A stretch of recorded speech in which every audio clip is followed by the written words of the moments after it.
Hi friends, welcome back to our channel. അപ്പോൾ നമുക്ക് കൈനഗിരിയിൽ ഒരു കല്യാണം ഉണ്ടായിരുന്നു കേട്ടോ. ചിറ്റയുടെ മോളുടെ കല്യാണമായിരുന്നു. അപ്പോൾ നമ്മൾ അതിനായിട്ട് എല്ലാവരും കൂടി പോകുവാണ്. കാറെ കിടന്ന് എല്ലാവരും ഉറക്കാട്ടോ. എനിക്കങ്ങനെ ദർശു കയ്യിലുള്ളതുകൊണ്ട് അത്രയ്ക്ക് ഉറങ്ങാൻ പറ്റിയില്ല. പുറത്തെ കാഴ്ചകളും ഒക്കെ കണ്ടിരുന്ന് നമ്മൾ അവിടെ എത്തിയിട്ടോ. അങ്ങനെ കല്യാണ വീടെത്തി. കല്യാണ വീട്ടിൽ എല്ലാവരും ഉണ്ടായിരുന്നു കേട്ടോ. ഫുഡൊക്കെ കഴിച്ചിട്ട് അവർ റെസ്റ്റ് എടുക്കുമായിരുന്നു. നമ്മൾ വരുന്നവർ ലൈറ്റായിട്ടൊന്ന് കഴിച്ചിട്ടാട്ടോ വന്നത്. അപ്പോൾ വിശക്കുന്നുണ്ടായിരുന്നു എന്നാലും. അപ്പോൾ നമ്മൾ വന്ന നേരെ ഫുഡൊക്കെ കഴിച്ചു. അത് കഴിഞ്ഞ് പിള്ളേർ അവരുടേതായിട്ടുള്ള കളികൾ തുടങ്ങി. പിന്നെ നമ്മൾ അടുത്ത് തന്നെ നമുക്ക് സ്റ്റേ അവർ അറേഞ്ച് ചെയ്ത് തന്നിട്ടുണ്ടായിരുന്നു. അവിടെ നമ്മൾ സ്റ്റേ ചെയ്തത് കേട്ടോ. അപ്പോൾ ജസ്റ്റ് റെസ്റ്റ് എടുക്കാൻ വേണ്ടി ഫുഡൊക്കെ കഴിച്ച് കഴിഞ്ഞ് റെസ്റ്റ് എടുക്കാൻ വേണ്ടിയിട്ട് നമ്മൾ അങ്ങോട്ട് വന്നു. പിന്നെ വൈകിട്ടായപ്പോഴത്തേക്കും നമ്മൾ അങ്ങോട്ട് പോയി. ഇതാണ് നമ്മുടെ ബ്രൈഡ് കേട്ടോ. അപ്പോൾ അവളുടെ പേര് ചിപ്പി എന്നാണ് കേട്ടോ. അവൾ പിന്നെ ഫോട്ടോ സെക്ഷൻ അങ്ങനെ കാര്യങ്ങൾക്ക് ബിസി ആയി.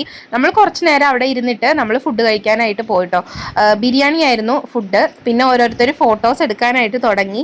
അവരൊക്കെ അപ്പോൾ ഫാമിലി ആയിട്ട് നിന്ന് ഫോട്ടോസ് എടുത്തു. ദർശുവിൻ്റെ പപ്പ ഇല്ലാഞ്ഞുകൊണ്ട് നമ്മൾ ഫോട്ടോസ് എടുത്തില്ല കേട്ടോ. ഇത് ദർശുവിൻ്റെ ഒരു വീക്ക്നെസ് ആണ്. ഞങ്ങൾക്ക് എവിടെ ചെന്നാലും പൗഡർ വേണം കേട്ടോ. പൗഡർ പോയി നിന്ന് ഇടുന്ന ഭാഗമായിട്ടായി കാണുന്നത്.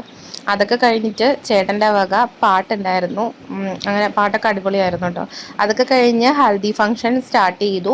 അതിന് ജസ്റ്റ് കേക്ക് കട്ട് ചെയ്തിട്ട് അമ്മയ്ക്കും അച്ഛനും ആദ്യം കൊടുത്തു കേട്ടോ. അപ്പോൾ അവളുടെ അച്ഛൻ ആദ്യം കൊടുത്തു. അത് കഴിഞ്ഞപ്പോഴത്തേക്കും ചിറ്റക്ക് കൊടുത്തു. ചിറ്റക്ക് കാല് വയ്യാത്ത കാരണം പുറത്തിരിക്കുമായിരുന്നു കേട്ടോ. സ്റ്റേജിലോട്ട് വരാൻ പറ്റിയില്ല. പിന്നെ അവിടുത്തെ കുട്ടികളുടെ ഡാൻസ് ഒക്കെ ഉണ്ടായിരുന്നു കേട്ടോ. പിന്നെ നെക്സ്റ്റ് ഡേ മാരേജ് ആണ്.